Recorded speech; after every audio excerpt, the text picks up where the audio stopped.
matin, vous êtes encore épuisé de votre soirée de la veille, pas envie d'aller dans le froid pendant des heures, attendre une place dans un restaurant branché.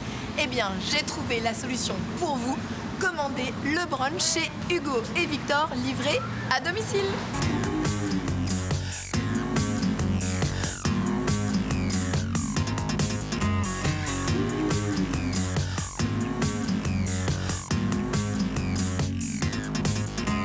Ça va, chef? Très bien, bienvenue. Merci, c'est un plaisir d'être là. Bon, alors, tu m'as prévu un petit testing. Ça, tu viens de New York, donc un clin d'œil.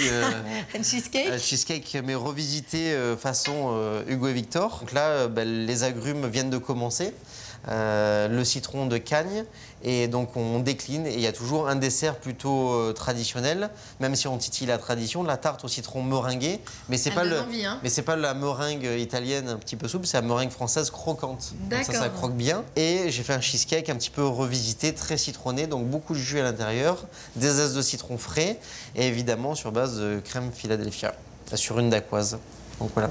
Je peux y aller? Donc vas-y, goûte.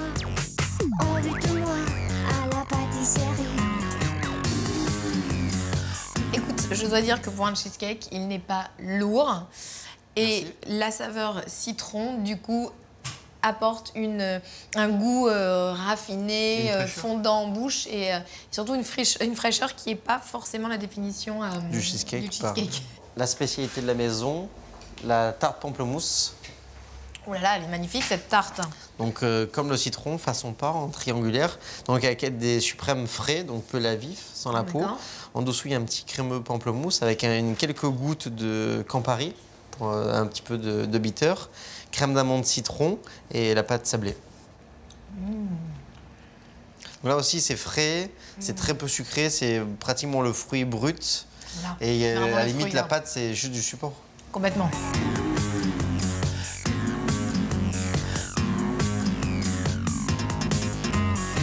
D'où vient cette idée? Parce que c'est assez rare de voir aussi une pâtisserie dans les tons noirs. Moi, toute ma carrière, je l'ai construite dans les beaux établissements parisiens, notamment. L'idée, c'est, vous savez, quand vous arrivez dans un restaurant 3 étoiles, quand vous ouvrez la carte des desserts, il y a toujours un dessert à la vanille, au chocolat, les desserts aux fruits. Et après, on vous explique ou de vive voix ou il y a un petit commentaire.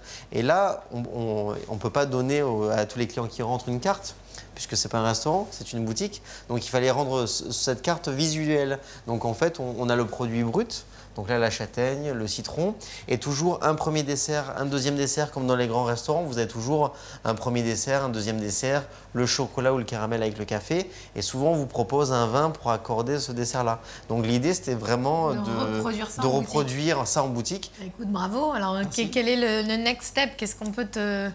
Non, mais de continuer à s'éclater. Non. De se rejoindre à New York, peut-être. Ah, mais ça, j'en rêve.